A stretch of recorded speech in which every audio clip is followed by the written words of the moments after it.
한 4년, 5년 전쯤 정도였을까요? 당시 제가 중학생들을 담당해서 사역했을 때, 전도사 때였는데 이제 사역을 하다 보니 당연히 때가 되어서 수련회 때가 된 거예요. 수련회를 준비해야 되는 때가 됐는데 그때만 되면 이제 고민을 하게 됩니다. 어떤 주제로, 수련회를 어떤 주제로 정해서 하나님 앞에 또 기쁨이 되는 수련회를 만들어 가볼까? 그래서 이제 기도하기 시작했죠. 하나님, 주제를 주십시오 라고 기도했습니다. 그런데 이제 아무리 도무지 기도를 하면서도 그 시간들을 보내는데도 수련회의 어떤 방향성을 잡기가 너무 어려워서, 그래서 거의 한 달 정도를 혼자 끙끙대고 앓고 있을 때 한 가수의 노래가 우연치 않게 저에게 들려왔어요. 어떤 노래인지 한번 소개해 드릴게요. 가사를 띄워줄까요?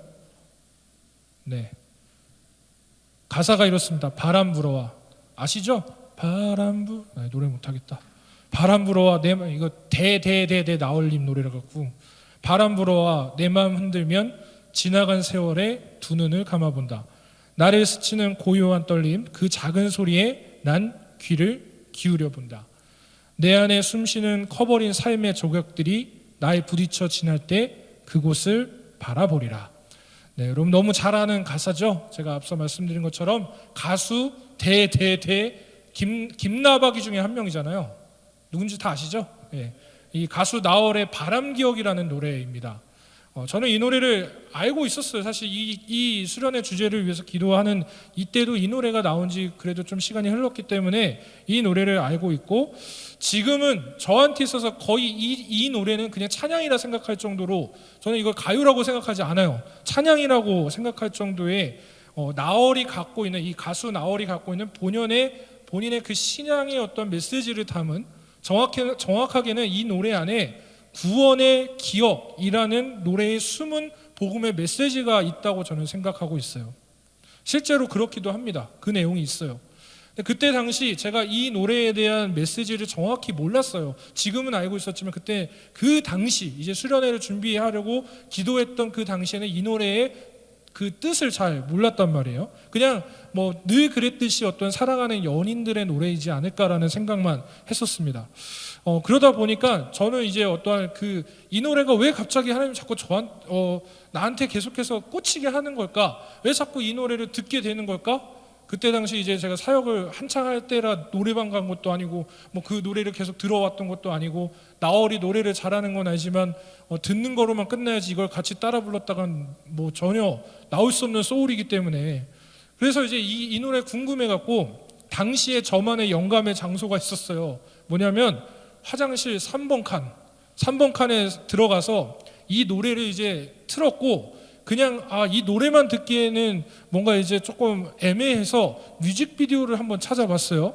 그래서 이 노래 뮤직비디오를 3회 정도 돌려봤는데, 그 화장실 3번 칸 그 장소 그 자리에서 하나님 앞에 울며 회개했습니다. 이상하죠? 창피하죠? 근데 저는 이상하게 그런 희한한 장소 가면 그렇더라고요. 그 영상을 보고 하나님 앞에 계속 울면서 회개하기 시작했던 거예요. 어떤 회개였을까요? 자, 여러분 말씀을 들으시면서 그 마음, 제가 갖고 있었던 마음과 하나님 오늘 말씀을 통해서 우리 가운데 하시는 말씀들을 한번 우리가 듣기를 원합니다. 여러분, 우리가 출애굽기를 항상 계속 같이 묵상하고 있어요. 이제 그래서 우리가 전전주였나요? 요셉을 알지 못하는 새로운 왕이 세워졌고, 그리고 이제 우리는 이 왕이 겪고 있는 고된 재앙들, 10가지의 그 대재앙들에 대한 이야기를 우리가 묵상했고, 지난주에도 그 재앙 중에 9번째 재앙에 대한 이야기를 했어요. 여러분, 이 요셉을 알지 못하는 이 파라오, 이 왕이 재앙 가운데 놓일수록 이스라엘 백성들은 어떻게 됐을까요? 자유해지는 게 아니라 오히려 더 압박당하고 고된 노역을 하게 됐습니다. 학대받은 거죠. 심지어 이 애굽 땅의 자신들보다 이스라엘 백성들의 수가 더 많아지고 강해질 것을 두려워해서, 그래서 어떤 조치를 내렸습니까? 이 이스라엘의 모든 여인이 해산할 때 그 해산될 아이가 사내 아이면, 남자면, 아들이면 어떻게 하고요? 죽이고, 딸이면 살리도록 했던 것이죠. 이제 이 인내의 한계점에 도달한 거예요, 이 바로가.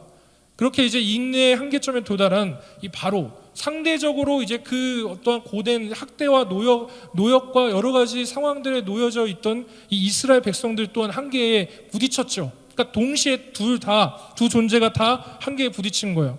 이제 이스라엘 백성들이 하나님께 탄식하며 부르짖기 시작합니다.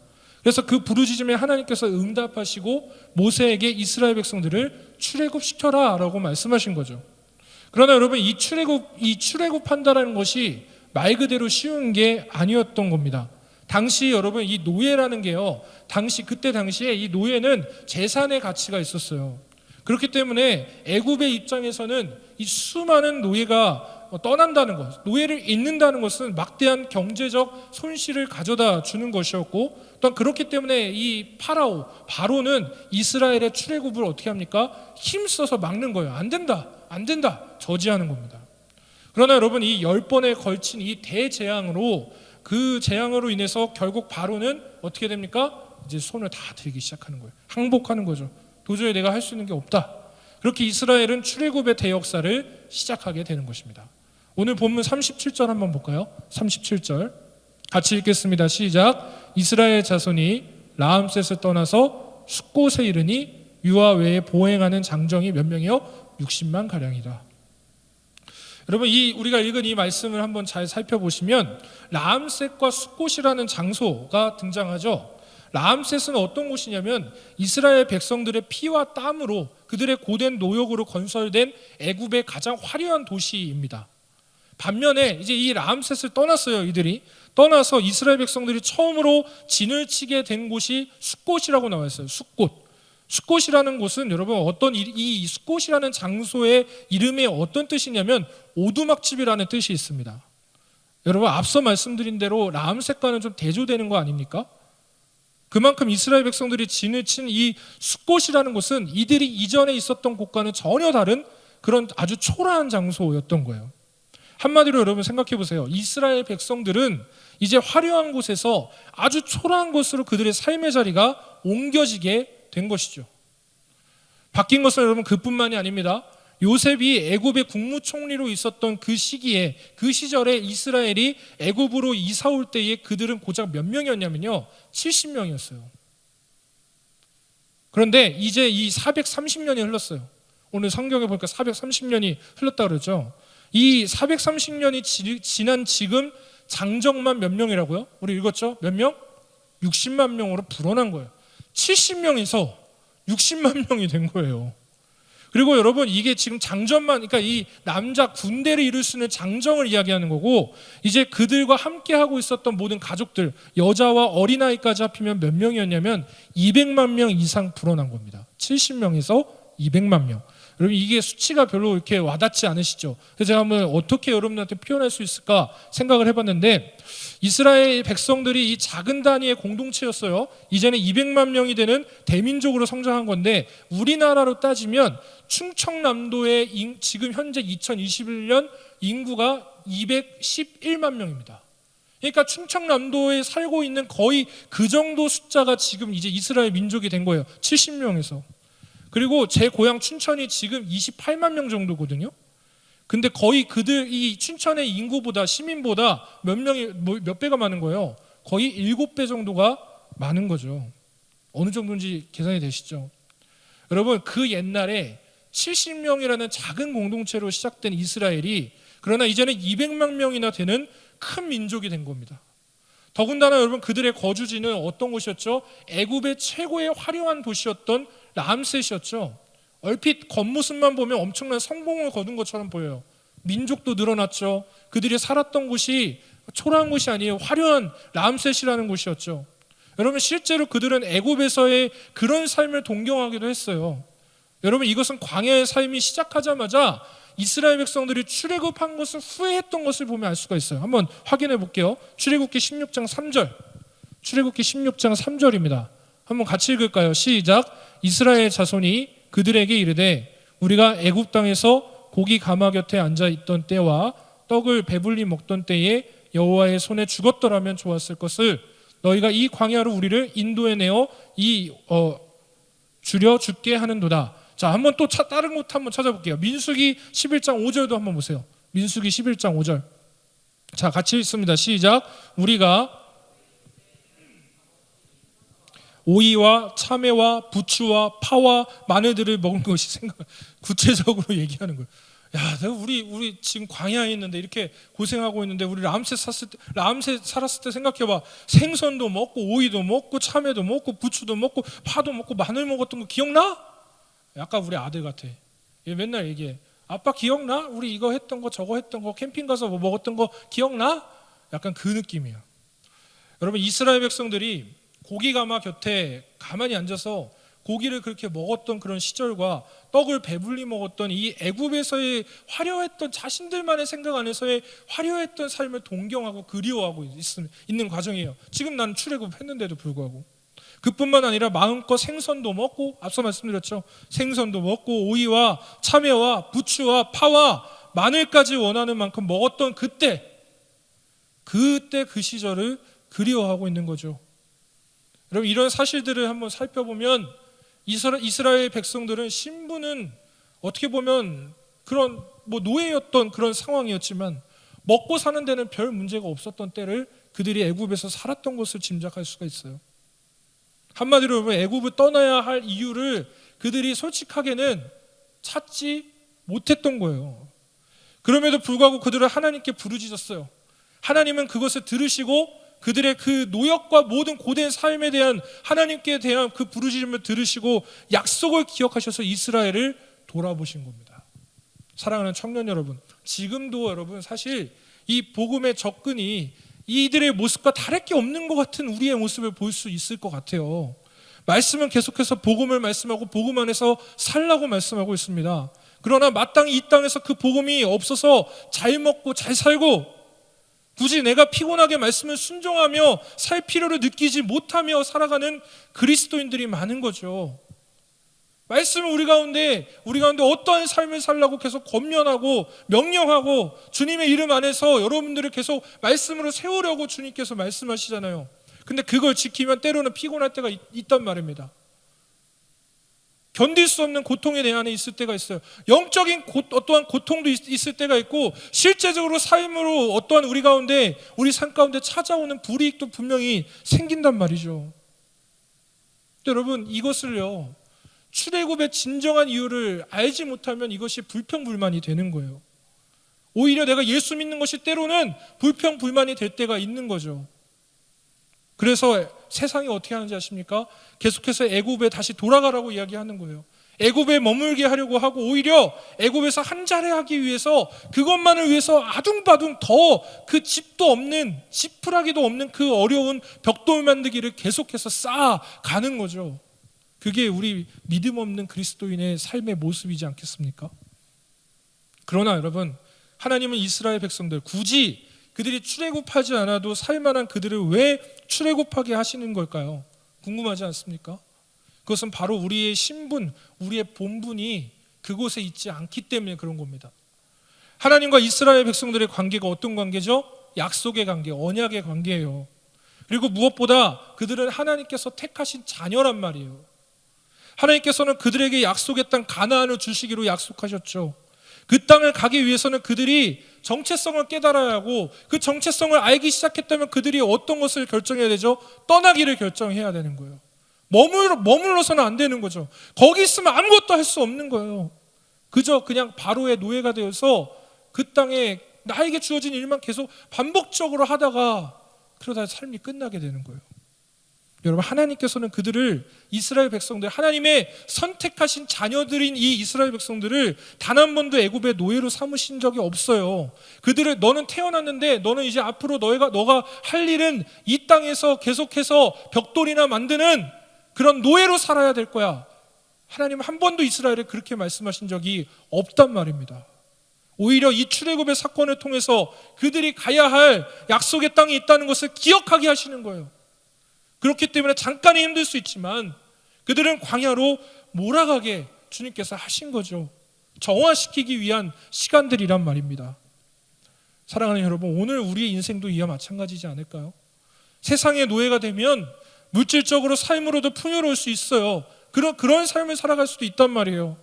세상의 논리를 잘 따라가다 보면 그러다 보면 그렇지 않은 사람들보다 더 잘 살 수도 있어요. 그러나 참된 그리스도인은 세상의 노예가 되기를 거부하는 겁니다. 세상의 논리를 따라 살아가지 않고 때론 나에게 불편함과 손해를 감수하고서라도 진리의 길을 내가 다시 선택합니다라고 고백하는 그 사람이 그리스도인인 거죠. 왜 그렇습니까? 우리의 소망이 이 땅에 있지 않기 때문에 그런 것이죠. 애굽이 우리의 종착지가 아니기 때문입니다. 그리고 우린 더 이상 그들의 노예가 아니기 때문에 그렇습니다. 우리의 본질적인 우리의 본분은 노예가 아니기 때문에 그래요. 기억하십시오. 여러분들은 왕같은 제사장이고 거룩한 나라고 주님의 소유된 하나님의 백성입니다. 자, 여러분 말씀을 계속 볼까요? 이제 이 출애굽한 이스라엘 백성들에게 하나님께서 첫 번째, 이제 이 애굽에서 드디어 탈출한 이들에게 하나님이 하신 말씀, 첫 번째 말씀이 있어요. 한번 확인해 보겠습니다. 오늘 본문 42절부터 43절까지. 42절, 43절 제가 읽어드릴게요. 이 밤은 그들을 애굽 땅에서 인도하여 내심으로 말미암아 여호와 앞에 지킬 것이니 이는 여호와의 밤이라 이스라엘 자손이 다 대대로 지킬 것이니라. 여호와께서 모세와 아론에게 이르시되 유월절 규례는 이러하니라 이방 사람은 먹지 못할 것이나. 자, 여러분 하나님께서 이 애굽에서 출애굽한 애굽에서 탈출한 그들에게 첫 번째로 하신 말씀은 유월절에 대한 말씀이었습니다. 그리고 결론적으로 그들에게 말씀하신 부분이 51절인데 연결해서 한번 볼게요. 51절에도 띄워주세요. 네, 같이 읽겠습니다. 시작. 바로 그날에 여호와께서 이스라엘 자손을 그 무리대로 애굽 땅에서 인도하여 내셨더라. 결론은 뭡니까? 하나님께서 이스라엘 백성들을 애굽 땅에서 인도해 내셨다라는 거예요. 결국 하나님께서 하나님의 자녀인 그들을 주님의 손으로 이끌어내셨다라는 것, 너희가 어떠했기 때문에 나온 것이 아니라 너희가 부르짖기는 했지만 그러나 너희의 부르짖음을 들으신 분은 하나님이시고 그 부르짖음에 응답하신 분도 하나님이시고 너희의 그 고된 노역을 알고 있는 분도 하나님이시고 그래서 나의 사랑하는 자녀들의 그 본분을 다시 그 정체성을 회복시키기 위해 움직이신 분도 하나님이시라는 거예요. 기억하라는 거예요. 그런데 여러분 언제 인도하셨냐면요, 바로 그날에, 오늘 말씀에 바로 그날에라고 말씀하시고 있어요. 그렇다면 그 날이 언제입니까? 오늘 말씀에서 그날이라고 표현된 이 날은 유월절 규례가 그대로 준수된 바로 그날을 가리키는 거예요. 다시 말해서 이스라엘 백성들이 하나님의 말씀대로 유월절을 잘 지켰을 때 그들에게 진정한 구원과 해방이 진정으로 일어난 날이 바로 그날이라는 거예요. 그렇다면 왜 하나님은 그들에게 유월절을 지키라고 말씀하셨을까요? 왜 그들이 유월절을 잘 지켰을 때 하나님께서 그렇게 이 바로 그날에 너희가 진정으로 자유해졌어 이렇게 말씀하시는 걸까요? 여러분 유월절의 의미가 무엇입니까? 아시는 분 있으세요? 유월절 알고 있으시죠? 유월절의 의미, 패스오버 했다는 거, 넘어갔다는 겁니다. 뭐가요? 죽음이 넘어갔다는 의미입니다. 죽을 수밖에 없었는데 죽지 않고 살아난 날을 절대로 잊지 말라는 거예요. 내가 그들과 이 애굽에 있는 사람들과 똑같이 죽을 수밖에 없었던 그 재앙 가운데 놓여져 있었는데 주님의 말씀대로 순종하여서 유월절 어린 양의 그 피를 발랐을 때 그 죽음의 사자가 뛰어넘었다라는 거예요. 그것을 너희는 잊지 말라는 거예요. 그래서 그들이 그것을 기억하기 위해서 만든 절기가 유월절입니다. 여러분 이것을 다시 상기시키시는 주님의 뜻이 무엇일까요?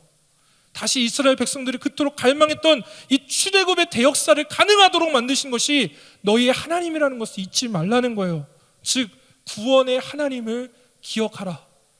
너희의 삶 가운데, 너희의 인생길 가운데 수많은 일들이 일어날 텐데 그래도 기억해라. 너는 구원받았다. 그것을 잊지 말라는 것이죠.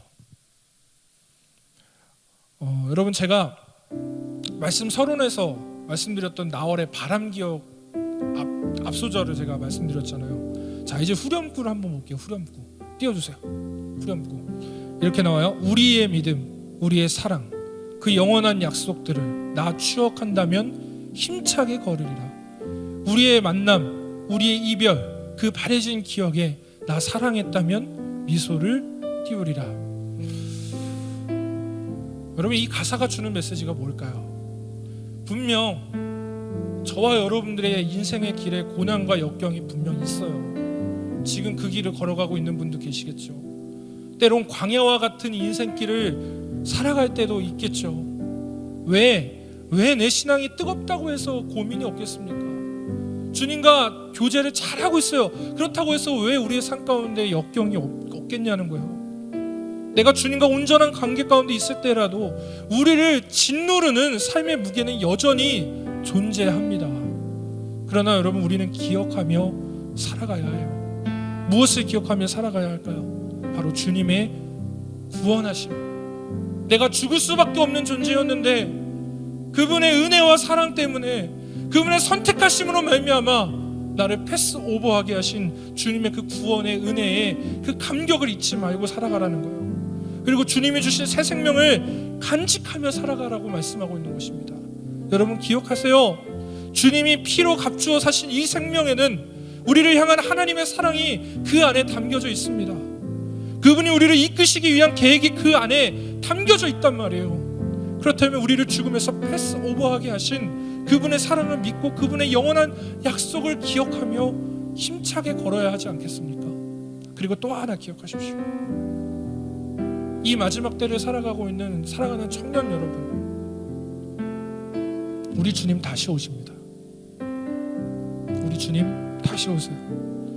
여러분, 성경을 보면요, 예수님의 초림의 이야기보다 예수님 다시 오신다라는 재림의 이야기가 8배나 더 많이 기록되어 있습니다.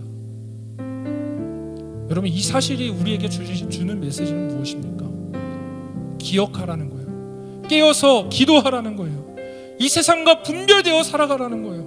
다시 오실 예수 그리스도를 기다리면서 거룩한 신부의 모습으로 내 자신을 더럽히지 말고, 내 영혼을 더 이상 더럽히는데 타협하지 말고 주님을 기다리는 거룩한 신부로 살아가는 거예요. 여러분, 소망을 갖고 살라는 거예요. 오늘 소개해드린 나얼의 노래의 가사가 그렇습니다. 때론 떨어져 있는 것 같아요. 그럼에도 불구하고 기억한다면, 내가 추억한다면 내가 노래할 수 있는 것이죠. 사랑하는 청년 여러분, 광야 같은 이 세상을 살아가는 우리에게 주님이 다시 오신다는 것은 소망입니다. 희망이죠.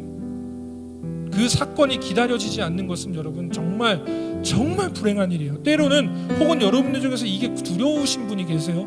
빨리 점검해 보세요. 내 삶에 주님 다시 오시는 것이 나에게 기다려지지 않습니다. 혹은 주님 오신다고 해도 난 두렵습니다. 무섭습니다. 혹은 내 삶이 아직 청춘인데, 내가 아직 20대고 내가 아직 청년의 때, 이 30대 청년의 때를 살아가고 있는데 주님 벌써 오신다고요? 아직 시집도 안 가고 장가도 못 갔는데요. 여러분, 이게 내 안에 소망이 되지 않으면, 하나님 나라가 내 안에 기쁨이 되지 않으면, 희망이 되지 않으면, 제가 다시 말씀드리기 불행한 일이에요. 왜냐하면 여러분, 나와 상관없다고 생각하며 살아가는 거예요. 그게 혹은 지금 일어날 것 같지 않아서 마치 안전불감증에 걸린 사람들처럼 그렇게 살아가는 거죠. 여러분, 성경에서는 그런 자들을 향해서 뭐라고 표현하는지 아십니까? 영적으로 깨어있지 않다라고 말씀하고 있는 거예요. 여러분, 롯의 심판날의 사건들을 한번 살펴보세요. 기억해보세요. 깨어있지 않은 많은 자들이 그 심판의 그 어떠한 그 심판의 무서운 불기둥이 그렇게 해서 우리 가운데 펼쳐지고 있는데도 불구하고 돌이키지 않아요. 하나님의 심판이 있어도 다 무시하는 거예요. 노아의 사건을 보세요. 여러분, 그저 다 지금을 즐기며 영적으로는 잠자고 있는 겁니다. 깨어있지 않는 거예요. 말씀 앞에 있지 않으니까 그 모든 것들이, 노아가 그렇게 방주를 짓고 있는 그 모든 것들이 이해도 되지 않고, 그리고 그 비가 내리는 그 순간에도 그 방주의 문이 닫히기 전인데도 불구하고 노아는 외쳤지만 그 안에 들어가는 자가 한 명도 없는 겁니다. 그래서 술 취하며 취하고 방탕하여 음란하고, 어떻게 하면 내가 이 땅에서 잘 살 수 있을까? 그러면서 사랑하지 못하고 철저한 자기애에 갇혀서 오로지 나만 하는 거예요. 나만. 그래서 교만할 대로 교만해지는 거예요. 사랑하는 여러분, 어쩌면 구원을 기억하며 마지막 날을 바라보는 그 믿음의 사람으로서 영적으로 상당한 고독의 시간을 보내야 될 수도 있어요. 여러분, 더 외로워질 수 있다니까요. 그런데 그 길이 맞아요. 그런데 그 길이 맞다고요. 내가 지금 경험하고 있는 신앙의 어떤 그 고독함이, 영적인 외로움이 내 안에 찾아올 수 있어요. 왜냐하면 세상과 난 다르거든요. 우리는요 세상과 달라요. 그렇기 때문에 영적인 외로움이 있을 수 있단 말이에요. 그럴 때 주님 다시 말씀하시는 거죠. 기억해라. 여러분, 만약에 생각해 보세요. 만약에 광야가, 그들이 훈련받고 있는, 다시 회복하고 있는 그 광야가 이스라엘 백성들에게 있어서 그게 최종 종착지였다면 그들의 출애굽은 그야말로 비극으로 끝나는 것밖에 안 되는 겁니다. 그러나 그들의 종착지는 광야가 아니잖아요. 그들이 이야기하고 그들이 보여주고 있잖아요, 우리한테. 그들의 종착지는 광야가 아니라 가나안 땅이었어요. 우리도 마찬가지입니다. 우리의 종착지는 이 세상이 아니에요. 지금 여러분들이 고민하며 살아가는 이 땅의 광야가 우리의 종착지가 아닙니다. 우리의 종착지는 하나님 나라이지 않습니까? 그렇다면 잠시 잠깐 우리가 그분과 떨어져 있긴 하나, 그러나 떨어져 있는 것이 아니죠. 그분을 향한 믿음과 사랑이 내 안에 자리 잡고 있다면, 여러분, 광야와 같이 이 삶이 또 일주일간 또 연장이 됐어요. 물론 뭐 그게 일주일인지 하루일지 모르는 세상에 우리 살아가고 있잖아요. 근데 기억하자고요. 나는 구원받은 존재잖아요. 주님이 나에게 새 생명을 주셨잖아요. 십자가의 사랑으로 말미암아 나를 건져내셨잖아요. 나의 어떤 죽음의 그 어둠의 그 사망의 골짜기 가운데 놓여져 있을 때 패스 오버하게 하셨잖아요. 영적으로 비록 고단할지라도, 여러분 영적으로 외로울지라도 그 안에 끝까지 그 추억을 붙잡고, 그 기억을 붙잡고 주님을 향한 믿음과 사랑을 기억하며, 바람 기억, 즉 구원의 기억을 간직하며 승리하는 이 땅의 청년의 때에 삶을 살아가는 여러분들의 삶이 되시기를 간절히 축복합니다. 이 시간에 함께 같이 찬양하겠습니다. 자리에서 일어나실까요?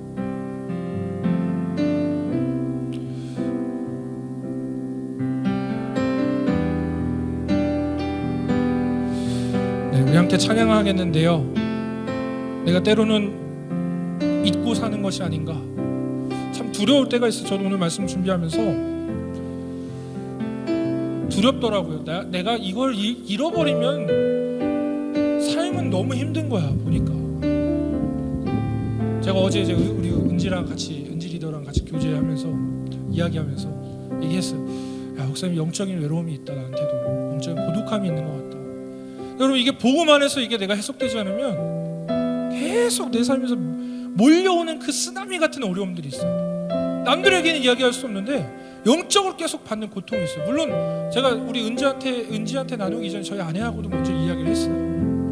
근데 이 사람하고 교제한다고 해서 이게 내 안에서 어떤 풀려지는 것들이 있지 않잖아요. 결국 해답은 주님의 은혜거든요. 다시 주님의 앞으로, 다시 복음 앞으로 나아가는 겁니다.